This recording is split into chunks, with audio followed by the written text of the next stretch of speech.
buenos días, tardes, mañanas, noches, dependiendo del momento en el que nos estén ustedes escuchando y viendo desde Click Radio Televisión. Ya saben que emitimos por todos los canales habidos y por haber, a nivel digital, en Facebook, YouTube, Twitch, expansión por links en todas las redes sociales, interlocuciones de contacto, WhatsApp, Telegram y por supuesto en podcasting, iVoox, Amazon Music, Spotify, Anchor, etcétera, emisoras de radio asociadas a Global Click Televisión y Global Click Comunicación y emisoras de televisión en TDT donde también estamos presentes. Saludamos a todos ustedes.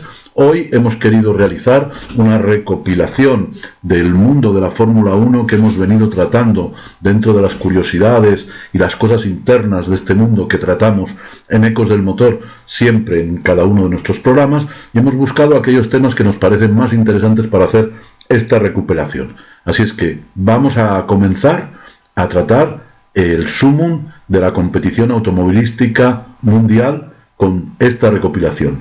Adelante y vamos con ello.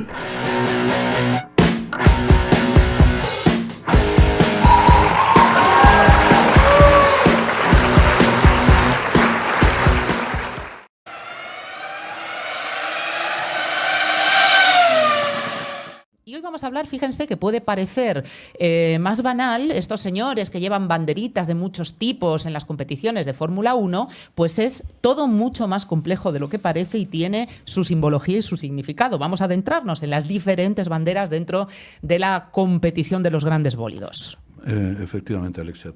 Todos hemos oído hablar de las banderas, hemos visto las amarillitas, las de cuadros, todas estas cosas, pero en la realidad es que no se conocen mucho.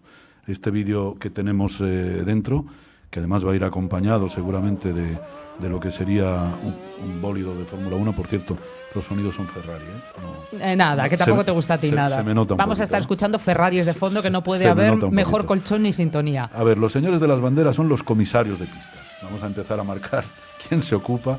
Están distribuidos a lo largo de todo el circuito en zonas estratégicas y van marcando con estas banderas. En el vídeo que estamos viendo pues se ven diferentes banderas. Vamos a contar cada una de ellas lo más rápido posible. La bandera amarilla pues avisa de que hay algún tipo de incidente en pista. Una bandera única es algún riesgo en la pista. Dos banderas agitadas simultáneamente es que la pista puede estar incluso bloqueada. Hay un panel blanco cuadrado con el texto SC. SC es el coche de seguridad, prácticamente el safety car. Bueno, pues ya saben que anuncian, hay un safety car en pista, ¿no? La bandera amarilla con franjas rojas, que la hemos visto muy pocas veces, habla de la presencia de algún líquido en la pista que puede provocar que el coche patine. Es para avisar a los pilotos. Hay una bandera roja, que esta bandera detiene por completo una carrera. Se trata de un peligro importante. Y hasta que no aparezca la bandera verde no se puede seguir con la carrera.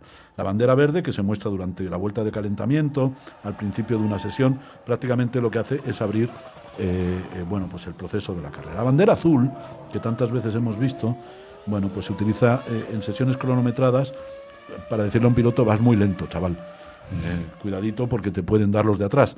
O en la salida de un pit lane para avisar que hay otros pilotos saliendo del pit lane, cuidado, que os podéis golpear. Y en carrera es para dejar pasar, pase usted que viene por detrás y tiene que pasar más adelante.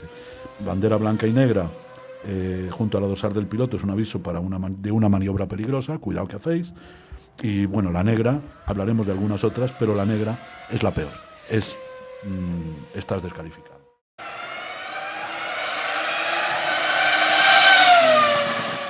¿Alguna vez se han preguntado dónde se llevan a cabo esos diseños? Pues vean. Bueno, vamos a ver. Nos encantaría poder explicar mucho más profundamente este tema, pero sería arduo, complejo y probablemente no les gustaría tanto, porque todo está basado en análisis, datos y trabajo. Todas las marcas o fabricantes, o llámenlas como quieran, de Fórmula 1 cuentan con los llamados centros de diseño de sus vehículos, donde se trabaja aerodinámica, la carga aerodinámica, las características de seguridad, la velocidad, la capacidad, los materiales con los que se construye tal, cada una de las piezas. Al fin y al cabo, un Fórmula 1 es un gran rompecabezas de piezas que encajan al mínimo, sin ningún tipo de distorsión, y es una maquinaria extremadamente compleja y que va analizada primero en los centros de diseño y después en las pistas. Se pasa del prototipo al podio si se ha hecho muy bien el trabajo del prototipo, el trabajo en el centro de diseño. Que sepan ustedes que los prototipos de Fórmula 1 sufren más de 25.000 cambios de diseño al año. Cada uno de ellos, 25.000 cambios de diseño al año que se hacen en los centros de diseño y también directamente en los boxes en muchas ocasiones, para entendernos, siempre dentro de normativa. Claro, hay cambios que no se pueden realizar por normativa. La aerodinámica y la carga aerodinámica son, por supuesto, uno de los temas importantes a tratar. Se realizan en el túnel del viento, con flujos de aire, también con flujos líquidos, para entender la movimentación que puedan producir. Se trabaja muchísimo alerones, la forma, los formatos del coche, la carga aerodinámica que hace que el Fórmula 1, el bólido, esté pegado al suelo, porque a las velocidades que ellos van, si no estás pegado al suelo, sales volando, está clarísimo, y son temas pues verdaderamente complejos y muy técnicos. Iremos desgajando más adelante. Los materiales han cambiado mucho en Fórmula 1. En este momento, pues a través del CAD, software CAD para diseño y rediseño, pues se están utilizando materiales compuestos de todo tipo y nuevos materiales que se van incorporando a la Fórmula 1 de manera continua. Y luego, por supuesto, un trabajo que se hace muy especial en los centros de diseño es la célula de supervivencia, o lo que se llama el monocasco del vehículo, que es lo que protege al piloto, con lo cual es un tema de seguridad muy importante y se hacen todo tipo de pruebas de elementos de seguridad y también del asiento, de los arneses de seguridad y también del casco. El casco de los pilotos también está medido y tratado en los centros de diseño de Fórmula 1. Se pueden imaginar la inversión económica que significa mantener algo parecido a esto con un montón de ingenieros, técnicos, etcétera, de los que una parte de ellos acompañan a las carreras, pero otra parte está en el centro trabajando el año completo. Y en constante evolución, porque a lo mejor desde el punto de vista estético-visual no se perciben grandes cambios en ocasiones, pero están constantemente dando pasos a nivel técnico y tecnológico. Sí, y hablando del tema, lo hablábamos de la telemetría en motociclismo, la telemetría y los datos que se recaban, que son gigas y gigas y gigas de datos, son también la base de partida de muchas de las modificaciones que se hacen en los monoplazas de Fórmula 1, con lo cual es tecnología llevada al máximo de los niveles. Luego hay uno que se pone al volante, que suele ser un genio de la conducción, no es cualquiera, ya hablaremos de esto con un poquito más de calma, no cualquiera tiene la licencia para poder llevar un Fórmula 1 en competición, ya hablaremos de las licencias de piloto, que es un tema muy interesante, uno que es el que lo lleva, pero en realidad detrás hay equipos inmensos de gente trabajando, menos en aquellas escuderías donde, pues digamos, son menos... tienen menos posibilidades económicas, donde los equipos no son tan grandes.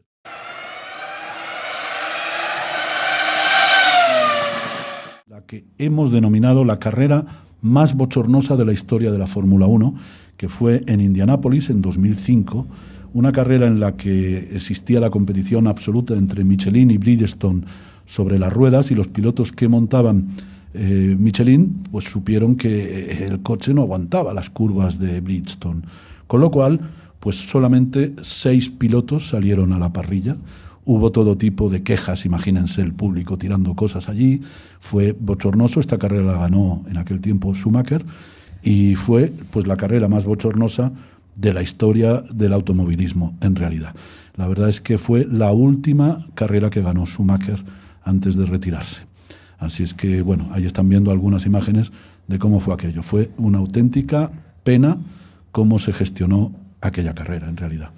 Pero es la última. Ahí tienen la parrilla de salida con 6 coches, una cosa inaudita. No lo conocía, no conocía este evento en sí. Son cosas antiguas, los que somos más mayores, estas cosas las hemos vivido en primera persona, ¿verdad, Carlos? Tú también lo recordabas. No, y además eso pone en manifiesto los intereses tan dispares que había entonces. Ahora se han unificado, pues neumáticos marca única, y los equipos están metidos en una corporación, o sea, entonces esto ahora sería...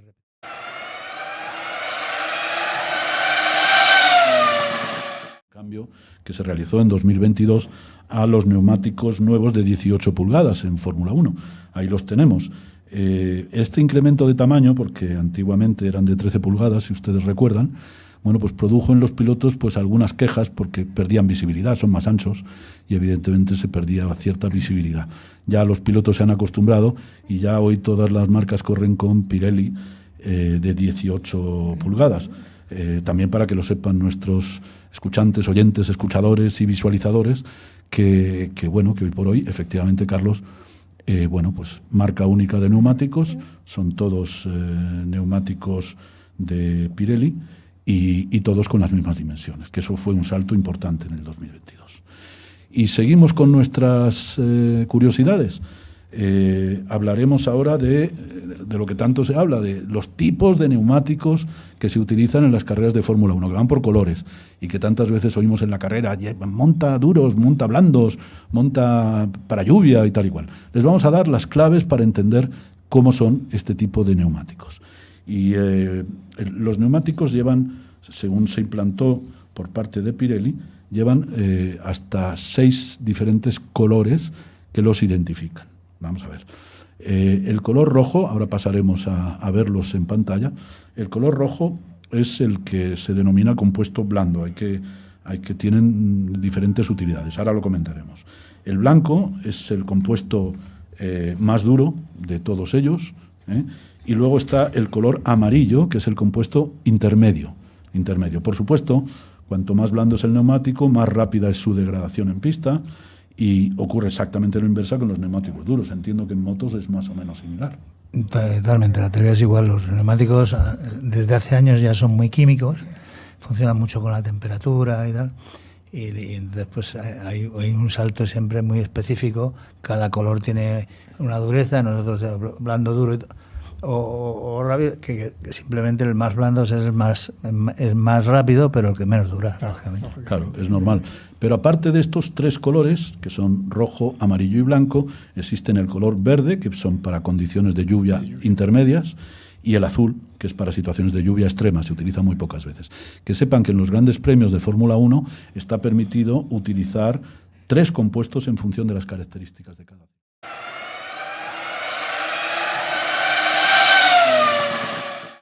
Pues les vamos a hablar un momentito de la hibridación en la Fórmula 1. Poca gente sabe que los motores de Fórmula 1 son híbridos. Esto la gente no creáis que lo saben, ¿no?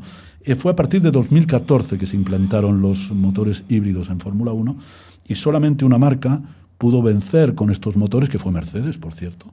Siempre, durante 6 años, si no me equivoco. Con Hamilton, y que efectivamente pues este tipo de motorización Mercedes la tenía perfectamente preparada desde el principio y no todas las escuderías lo consiguieron, aunque finalmente tanto Ferrari como Red Bull como otras han ido adaptándose y ahora de nuevo el campeonato está en una posición de batalla. Antes no lo estaba tanto con estos motores híbridos de Mercedes, que ganaban siempre, ya lo saben ustedes, y de forma continua. Mercedes en la Fórmula 1 es lo que es.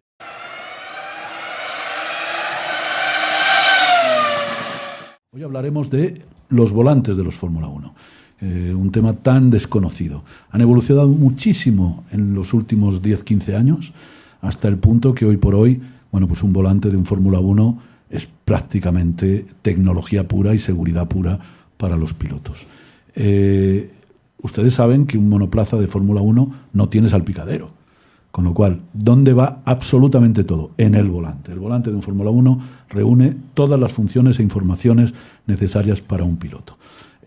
Poco tiene que ver un volante de Fórmula 1 con los volantes de los utilitarios normales y cosas parecidas. Es un sistema realmente complejo, tecnológico, electrónico, que controla absolutamente el monoplaza en todas sus vertientes para que el piloto pueda realizar todo tipo de trabajos con el coche. Los volantes de la Fórmula 1 pues vienen a tener entre 25 y 30 botones. Hay que aprender, es decir, un volante de estos no lo maneja cualquiera. Hay que conocerlo y conocerlo bien. Y además, cada escudería, según además la normativa de Fórmula 1, realiza sus propios volantes. Eso sí, hay unos mínimos requisitos que ahora contaremos que todos deben tener, pero los adaptan incluso también al piloto, a las dimensiones de sus dedos. Es un tema extremadamente complejo. Son muy seguros, están hechos de fibra de carbono, fibra de vidrio, silicio, titanio, cobre, son absolutamente seguros y bueno, llevan además sus levas de embrague, levas de cambio, etcétera, etcétera. Hay una serie de funciones que son imprescindibles, como es, bueno, pues el cambio de marcha a través de levas. Piensen ustedes que en un circuito medio el piloto cambia de marcha entre 50 y 100 veces en cada vuelta. O sea que hay que estar trabajando con el volante de forma continua. También el DRS, que como ya saben ustedes es para aumentar la velocidad a la hora de adelantar según normativa, y están todos los posibles ajustes del coche, que básicamente son, para que les quede un poquito de información, pues lo que se denomina el overtake, que es la configuración que se le realiza al monoplaza para adelantar, el diferencial para ajustar la cantidad de potencia transferida entre las ruedas delanteras, traseras y demás. Hay un botón neutral, que es el punto muerto en caso de necesidad. Hay un botón fijo que se llama Pit Line Speed, que es, bueno, pues la limitación de velocidad para entrar en el pit line y que no se equivoque el piloto. Hay un Pit Line Confirm, que es un botón en el que se confirma por parte del piloto que va a entrar en el pit lane. Uno Drink, que es el que le permite beber al pobre piloto para que no se nos quede completamente destrozado en carrera. Hay un botón muy importante, que es el que llaman el botón mágico de frenada, que es el equilibrio de frenada, para equilibrar la frenada entre eje delantero y trasero, incluso a nivel rueda. El Start, que es, bueno, pues preparar el coche para la salida en carrera. Por supuesto, un botón de radio para comunicarse con los ingenieros. Y luego hay una serie de ruletas inferiores, aparte de la pantalla, donde, bueno, pues hay determinadas configuraciones del coche en función de carrera y que son muy distintas entre una escudería y otra. Y también hay un botón Mark, que es para marcar un punto específico del circuito que se quiere memorizar. La pregunta que nos hacen siempre, que es una pregunta un poco compleja, que es ¿cuánto vale un piloto, un volante de un Fórmula 1? Es una pregunta muy compleja. Yo les puedo dar solamente un dato, que es el dato que conozco, y es que entre 50 y 80.000 euros puede costar solo el volante de un Fórmula 1, con la tecnología que contiene y la electrónica que conlleva, que es espectacular. Ya lo están viendo ustedes en imagen.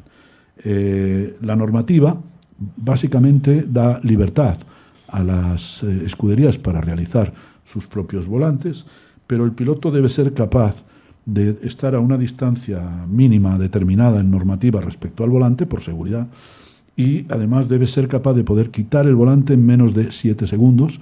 Hay una leva para desconectar el volante y volverlo a conectar directamente al monoplaza en un plazo mayor de 12 segundos. Son temas de seguridad que evidentemente van salvaguardados por la normativa de la Fórmula 1. Un espectáculo estos volantes, Carlos, ¿no te parece? Sí, bueno, y esto además también ha evolucionado mucho. Me maravilla todos los... En moto hay lo que llamamos la botonera, pero claro, no sé, evidentemente pues se queda a bastantes distancias, pero también... cada vez se los complicamos más a los pilotos, tanto en Fórmula 1 y en moto también, claro. Bueno, lo que haremos en algún programa más adelante es describir efectivamente este tipo de dispositivos para motos de competición, que tú las dominas. Sí, hay alguna sorpresita que no es voz populi y será curioso. Pues contaremos algunos secretos pronto sobre el asunto. El vídeo que nos está acompañando es un vídeo en el que se ven diferentes volantes de diferentes escuderías, con diferentes formatos, que nos permiten entender un poquito la dificultad y complejidad de este tipo de mecanismo. La verdad es que yo recuerdo los coches de Fórmula 1 hace 20 años, 25 años, eran 3 radios y un volante, no había más. Básicamente el piloto lo que tenía que hacer era conducir y no preocuparse de ninguna otra cosa. Hoy por hoy, hombre, la seguridad es fundamental.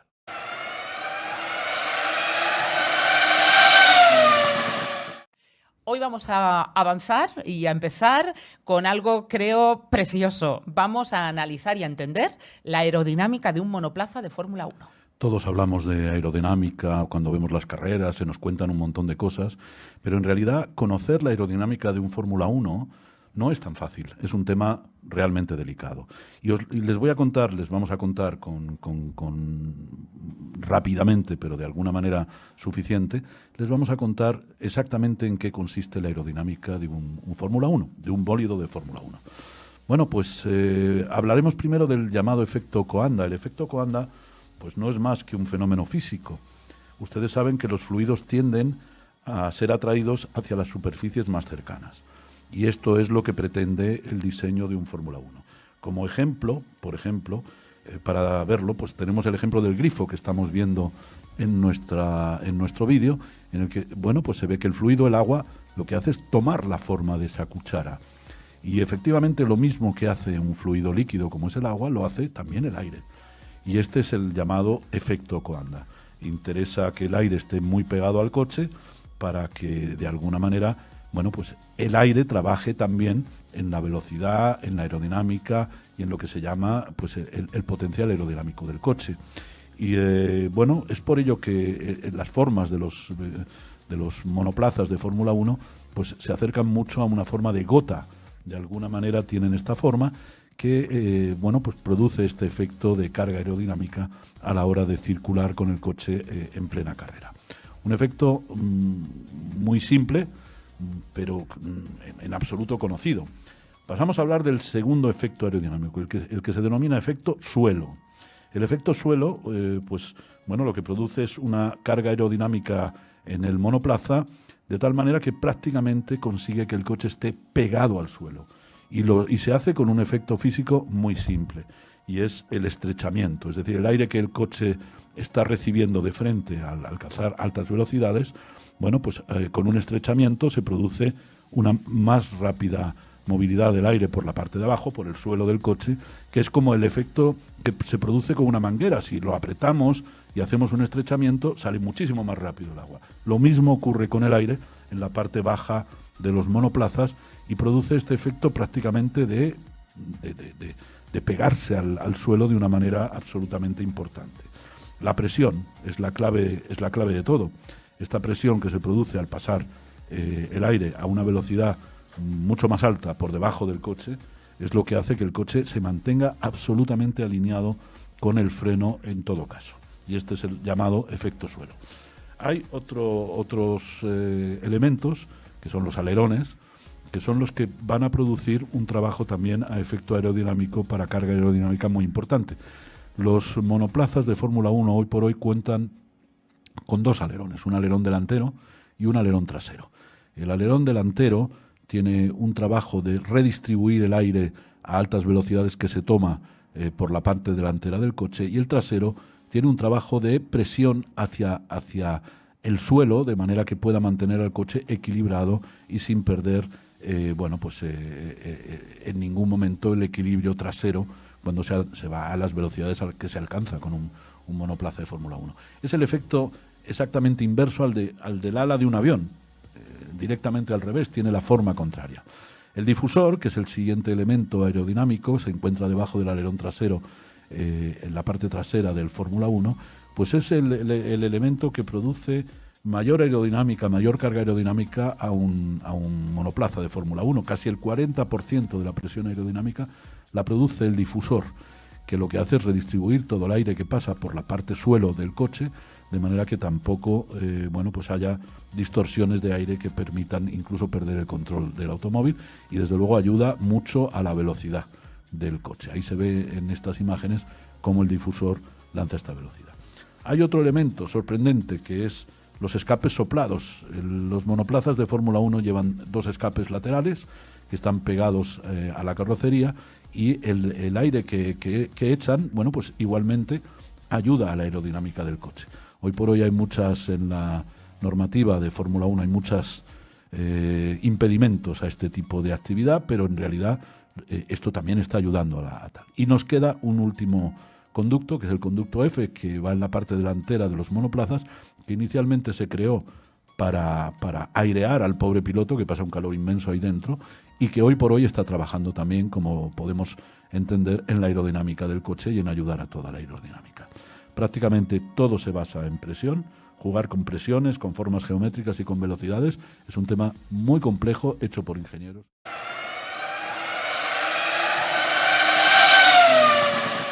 Cómo conocer, pero además en un nivel de profundidad importante, por ejemplo, en este caso, la indumentaria completa de un piloto de Fórmula 1. Claro, les vemos puestísimos en esos bólidos, en plena acción de carrera. Las equipaciones se intuyen complejas, Javier, pero cuesta imaginar hasta qué punto. Mala vida para los pilotos, aunque la gente pueda pensar lo contrario. Es una indumentaria completamente basada en temas de seguridad y en las desgracias que desgraciadamente la Fórmula 1 ha tenido a lo largo de su historia, y está toda especificada en normativas de la Federación Internacional de Automovilismo. Veamos en este vídeo un poquito a poco todas estas indumentarias para poder ir analizándolas. Empezaremos por analizar pues la parte de la cabeza y el cuello. Hablamos del Hans, el llamado Hans, que bueno, como ven, pues está anclado al casco y que protege el cuello del piloto en caso de incidente y en momentos de fuerte tensión. El cuello de los pilotos sufre sobremanera en las carreras, Alexia. Sobremanera. Hay que tener un cuello tipo Fernando Alonso para sobrevivir a una carrera como se debe. El casco, que está hecho normalmente de aluminio, fibra de carbono y Kevlar, bueno, pues pasan multitud de pruebas antes de ser utilizado y está hecho para cada piloto, no hay dos cascos iguales. Y bueno, por darles un dato, pesan menos de 1,5 kilos y por supuesto soportan el peso de hasta un tanque por encima, para entendernos. Debajo del casco llevan lo que se denomina la balaclava, es un nombre complicadito, que al fin y al cabo es el pasamontañas ignífugo que llevan debajo del casco los pilotos. En cuanto al tronco, hablamos del mono. Los monos son completamente ignífugos, están hechos en un material Nomex y son fibras que están tratadas químicamente para aguantar hasta 11 segundos bajo llamas a una temperatura de 800 grados centígrados. Lo estamos viendo en el vídeo, cómo se quema un mono de Fórmula 1 y bueno, no llegan a los 41 grados por dentro durante estos 11 segundos, que es el tiempo que se considera necesario para que el piloto abandone el monoplaza en caso de accidentalidad. El hilo que utilizan, por cierto, también es completamente ignífugo y las identificaciones publicitarias también lo son.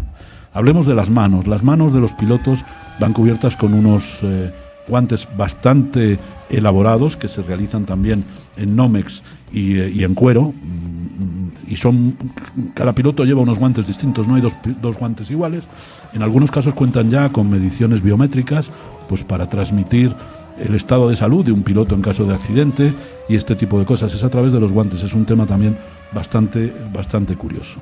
Y cómo no, vamos a hablar de los pies. Los pies de un piloto van con unas botas que son, por supuesto, también ignífugas, están hechas pues en cuero y con las suelas son como de un material similar al hule, pero también completamente ignífugo. Por supuesto, tienen mucha sensibilidad con los pedales, son cómodas y una superficie de agarre bastante interesante para que no se pierdan los pedales, los pilotos a esas velocidades a las que se mueven. Son flexibles y debajo de estas botas pues también hay unos calcetines ignífugos. Y debajo del mono hay camiseta de manga larga y pantalones largos ignífugos. No hay vestidura de piloto para verano y para...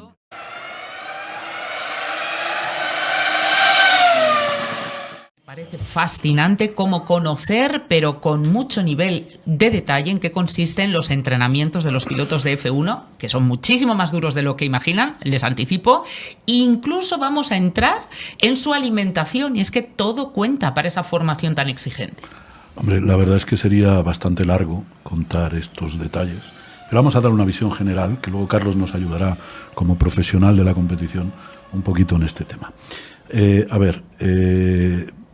Un piloto de Fórmula 1 tiene que aguantar 5 y 6 Gs en su cuello en todas las curvas y frenadas, lo cual implica un cuello muy musculoso, así como aplicar unos 80 kilos en sus pies cada vez que frenan en los pedales. ¿Y cuántas veces se frenan en una carrera? Imagínense.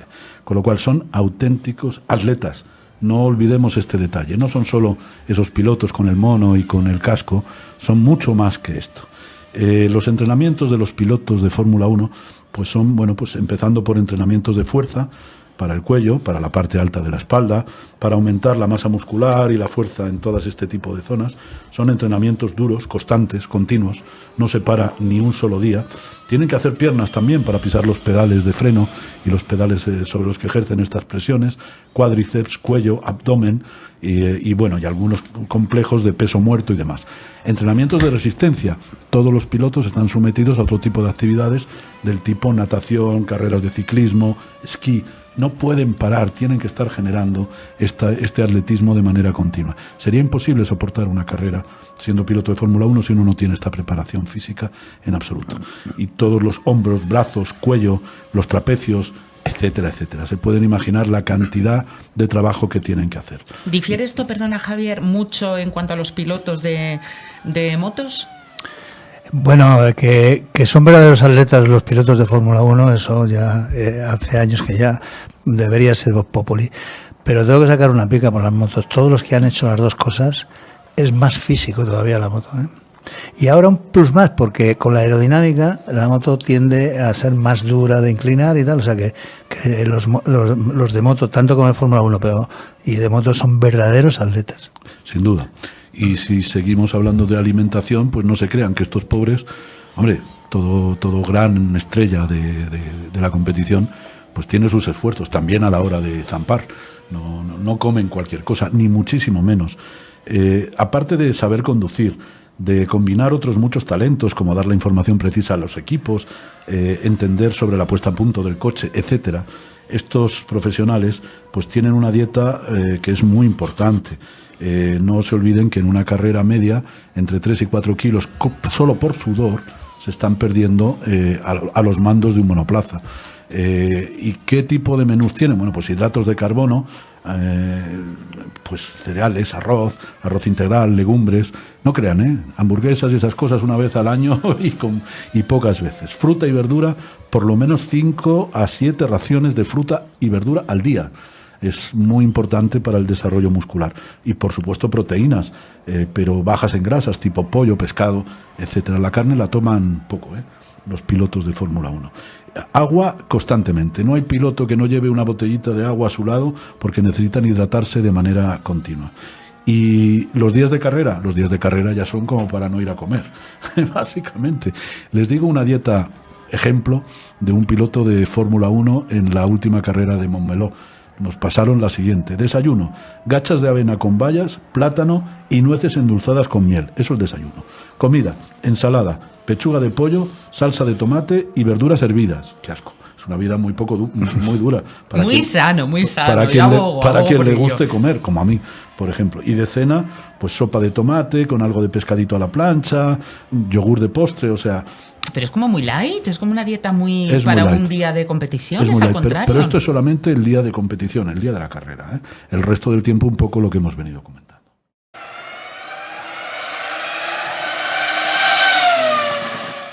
Otro gran desconocido dentro del mundo de la propia competición de la Fórmula 1 son sus sanciones, porque hablamos en plural de este concepto, hay más de una. Vamos a ilustrar un poquito, Javier. Bien, hablando de sanciones, que es algo que hemos intentado hacer en los últimos programas, hoy lo conseguimos, pues les vamos a dar unas poquitas indicaciones. Hay sanciones de tiempo en Fórmula 1, 5 segundos, que es la más leve de las sanciones, que se hacen boxes, tienes que pasar por boxes y estar parado 5 segundos. 10 segundos, pues es un poco peor en función de lo que haya ocurrido, lo mismo, pasando en box y quedándose en el pit lane 10 segundos. El drive-thru del que tanto se habla y todo el mundo habla, esto es obligar al piloto a pasar por el pit lane sin detenerse, pero claro, pierden posiciones en carrera, evidentemente. Stop and go es otra de las sanciones, hay que entrar en boxes y hacer una parada obligatoria de 10 segundos en los que no se puede tocar el coche, además. Con lo cual se pierden muchas posiciones en este tipo de sanciones. Estas últimas sanciones, drive-thru, stop and go, en caso de producirse casi al final de carrera, se aplican, pues eso, 20 segundos o 30 segundos en la clasificación final, que es muchísimo, en función de que ya no se puede hacer el drive-thru ni el stop and go. Hay sanciones de posición, por ejemplo, 10 puestos de penalización. Al empezar la carrera, 10 posiciones más atrás de la posición que se obtuvo en la clasificación. Bueno, estas sanciones suelen estar relacionadas con cambios de componentes del motor, prohibidos, etcétera, etcétera, ¿no? 5 puestos de penalización al empezar la carrera, 5 posiciones más atrás de la posición que se haya obtenido, y esto suele estar, pues por ejemplo, hemos visto cambios en la caja de cambios. La caja de cambios debe durar hoy por hoy, según normativa, al menos 6 carreras. Si vas y la cambias, pues pierdes 5 puestos, así de simple. O bloquear a un piloto que viene de vuelta rápida en su clasificación, pues pues lo mismo. Esto lo hemos visto últimamente. Luego el pit lane en Fórmula 1 es probablemente el punto más delicado de una carrera. Es donde se han producido pues incidentes bastante importantes. Es el sitio más delicado fuera del trazado. Con lo cual también hay sanciones económicas. Las sanciones económicas en general están sometidas pues a te he copiado, es decir, lo hemos visto, alguna escudería que ha copiado cosas de otra y se les hacen sanciones económicas. Tiempo eliminado, es decir, has conseguido un determinado tiempo, este tiempo no se considera, simple y llanamente, pues porque te has salido del trazado del circuito en más de una ocasión a lo largo de ese tiempo. Lo mismo que ocurre pues en carrera, a la tercera salida te pueden hasta desclasificar, si vas por el césped, te sales del trazado, que ocurre, y ocurre muchas veces. Y luego está pues la gran sanción, que es la descalificación, bandera negra. Es decir, tú te sales, quedas descalificado de esta carrera, y estas cosas ocurren por cosas muy serias y muy peligrosas. ¿Cómo cuáles? Pues he puesto en juego a otro piloto en una curva, haciendo que se la jugara, o le he empujado, que lo hemos visto en muchas ocasiones, a salirse del circuito, o son cosas ya, ahí vemos alguna de estas, entre pilotos de la misma escudería, que es lo más sorprendente, y son cosas ya que tocan la seguridad de otros. Son temas muy, muy peligrosos.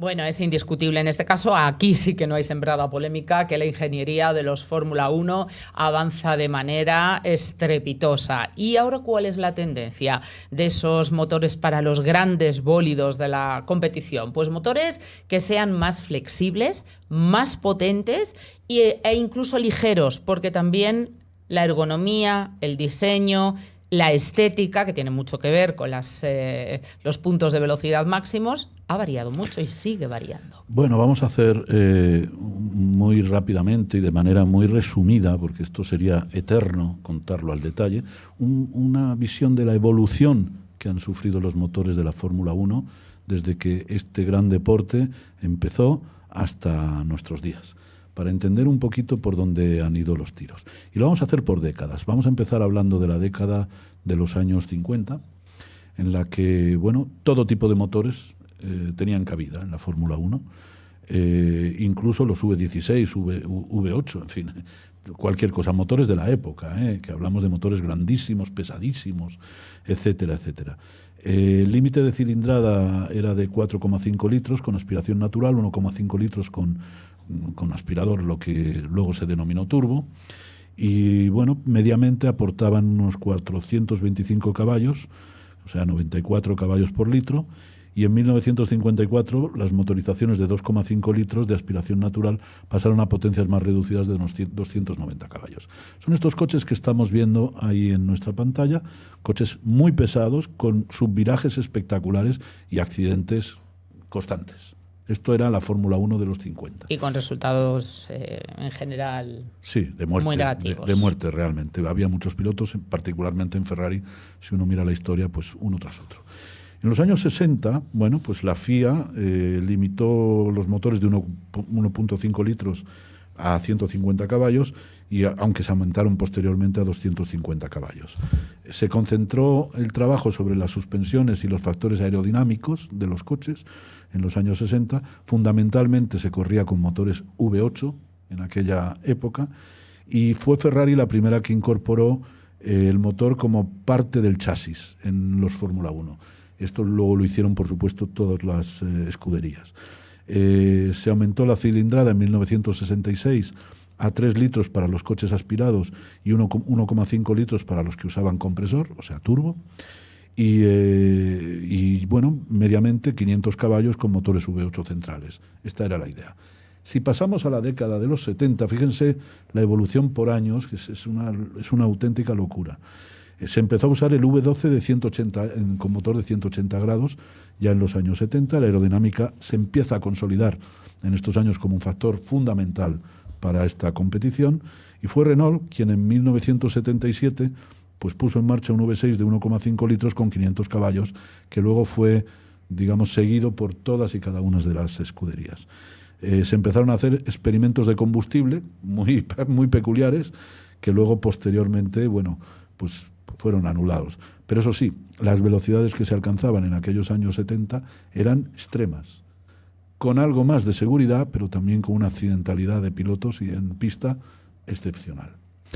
Ya en los años 80, la cosa empieza a cambiar, se cancela por normativa el uso de los combustibles exóticos, que venían usando algunas escuderías, y se elimina el turbo, desaparece el turbo de las motorizaciones de Fórmula 1. Entonces sí, se mantienen los motores con formato en V y se conseguían, bueno, pues 675 caballos, va subiendo la potencia a medida que pasan los años, con motores casi todos V10 en aquella década. Materiales muy especiales para reducir los pesos, y fue Honda quien alcanzó el máximo de revoluciones de aquellos años, que eran 14.000 revoluciones por minuto en su motor, que luego, bueno, fue igualado por todas y cada una de las escuderías. Bueno, pues con toda esta evolución hasta los años 80 y demás, el salto más importante, en mi opinión, que se dio en Fórmula 1 fue en los años 90. En los años 90 se alcanzaban ya con facilidad los 800 caballos de potencia de estos motores. Se reguló la velocidad por parte de la FIA por normativa. A partir de 1995 ya se utilizaban motores atmosféricos de 3 litros y la velocidad empezó a ser regulada y controlada. Todos los equipos pasaron a V10 en el entorno de los 900 caballos al final de la década de los 90, y cada motor, eso sí, por normativa, a partir de estos años, pues debía durar todo el fin de semana de la carrera. O sea, un motor tenía que aguantar la carrera entera. Que hoy se dice pronto, ahora tienen que aguantar 6 carreras. Imaginaros el cambio que se está produciendo. Nos vamos a los años 2000, donde se aumenta la duración del motor a 6 carreras, y en el 2009 se introduce el KERS, el famoso KERS, que puede aumentar la potencia de salida en 80 caballos, ya saben, ya hemos hablado del KERS en su momento, y que aportaba el KERS unos 6 segundos por vuelta, que no es ninguna tontería en una competición como la Fórmula 1. Y para concluir, que esto está siendo un poco largo, a mí no me gustan los temas muy técnicos, y aquí estamos siendo un poquito más técnicos de lo habitual, vamos a describir cómo son los motores de la Fórmula 1 de nuestros días. Los motores de la Fórmula 1 de nuestros días son 1.6 litros, con un solo compresor y con tecnología híbrida. Esto yo no sé si lo sabe todo el mundo, pero son motores híbridos, ¿vale? Con 2 sistemas regenerativos para recogida de energía y reutilización de esta energía, sea en batería que en propulsión, ¿no? Alrededor de los 1.000 caballos de potencia, es decir, 625 caballos por litro, que no está nada mal, más o menos, y con una eficiencia absolutamente excepcional. Restricciones en los flujos de combustible, límites de revoluciones en los motores, y eso sí, los motores deben durar al menos 1/3 de la temporada completa. Si el motor no me dura esto, pues mira, no puedes competir. Esta es un poco la situación. Los coches motores más espectaculares del mundo, nunca antes concebidos, los puede uno ver en la Fórmula 1. No es solo la carrera, es toda la tecnología que conlleva la Fórmula 1. De ahí viene la tecnología que luego se aplica a los vehículos para todos, los normales, que no sean de competición. Efectivamente. Y qué buena idea, porque yo recuerdo la época de Renault, cuando había turboalimentados y atmosféricos, de 3.000 atmosféricos, sí, y 1.500, donde había motores de clasificación. Abrían el turbo a tope, que se inflaban los cárteres como si fueran eso, porque duraban 2 o 3 vueltas, un motor. Sí, o sea, unas vueltas y adiós motor. Era una cosa de locura, que eso desembarcó en que claro, eso... Y los costes que esto significaba, claro, para las escuderías. Podía hacer Renault, pero... Había en aquellos años, sobre todo en los años 90, había coches, no, los años 80 más bien, había coches de Fórmula 1, o sea, monoplazas de Fórmula 1, que el motor... que llegaban a montar hasta 15 motores a lo largo de 3 o 4 carreras, o sea, una locura, económicamente hablando.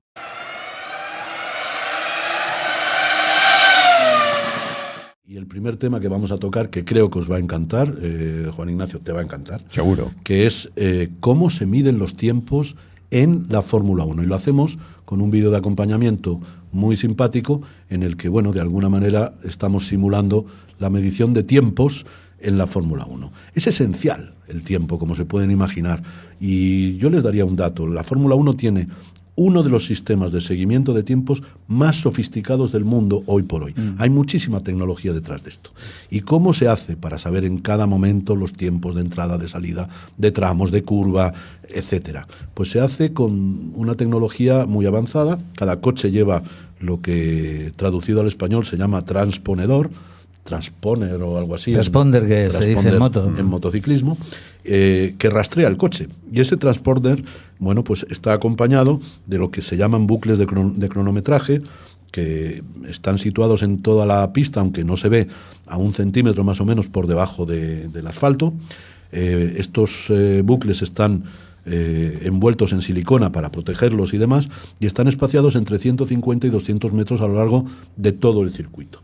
Cada vez que un coche atraviesa uno de estos bucles, transmite información precisa de la posición del tal, la velocidad, etcétera, etcétera, a un centro que recibe todas las informaciones de tiempos en carrera, muy excepcional, por cierto, tecnológicamente muy avanzado, y que por supuesto da datos a todas las escuderías y a los pilotos y a los jefes de escudería. Cada transponedor transmite en una frecuencia distinta, es decir, cada coche es independiente de los demás, y ahí, bueno, pues estamos viendo en las imágenes pues los centros de control de datos, no solamente de los datos de tiempo, sino también de los datos tecnológicos del coche, que también se reciben a través de una vía similar. Les doy un dato curioso, que es lo que nos gusta hacer aquí en esta sección, y es que es casi imposible que los tiempos de varios coches puedan coincidir al detalle, visto que se miden hasta las décimas de segundo. Pero, sin embargo, hay un dato que ocurrió en el Gran Premio de España del año 97, en el que 3 pilotos coincidieron en 1 minuto 21 segundos 72 décimas exactos en la carrera para la pole. Se miden milésimas siempre. En milésimas. Milésimas, ¿no? Bueno, pero es sorprendente, ¿no?, que puedan 3 coches tener una medición de tiempo idéntica, exactamente igual, a veces coincide en carrera. Es muy complicado. Y cuando eso sucede en carrera oficial, ¿quién toma la decisión de quién ha ganado? Bueno, para eso está reglamentado. Está reglamentado. Seguro, sí. Depende también vuelta rápida o quién ha hecho primero la vuelta rápida. Las diferentes. Está todo reglamentado. En Fórmula 1 no se escapa nada. ¿Esta metodología es parecida, es la misma que se sigue en otras fórmulas? Bueno, poner en marcha todo el sistema de control de tiempos de Fórmula 1 tiene un costo elevadísimo. Por eso pregunto. Como se puede imaginar. Esto se puede utilizar, Juan Antonio, en algunas competiciones de muy alto nivel con cierto presupuesto. Pero vamos, en general, las carreras se corren de otra manera, con un control de tiempos mucho más normal, más tranquilito y menos tecnológico, evidentemente. ¿Y por lo que respecta a las motos? El tiempo por vuelta, lógicamente, en competiciones de motor, pues es importantísimo. Entonces, en motos pasa exactamente igual. Hay 2 cosas que hay que diferenciar. Uno, los sectores, que se llaman sectores, que divide el circuito oficialmente, con la división que ha dicho Javier Gete, que va a indicar cada vez que pasa, pues marca un tiempo parcial en ese sector. Puede haber entre 3, 4, 5, normalmente entre 3 y 5 son el estándar de división en todos los circuitos, ¿no?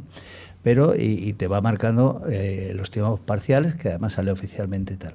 Y después, si quieres medir otra cosa, se hace en telemetría. Tú en telemetría puedes dividir tu circuito en los parciales que tú quieras, claro, para ver eso, adecuados y a tu entonces moto, ya sabes, claro, parciales que a ti te interesen.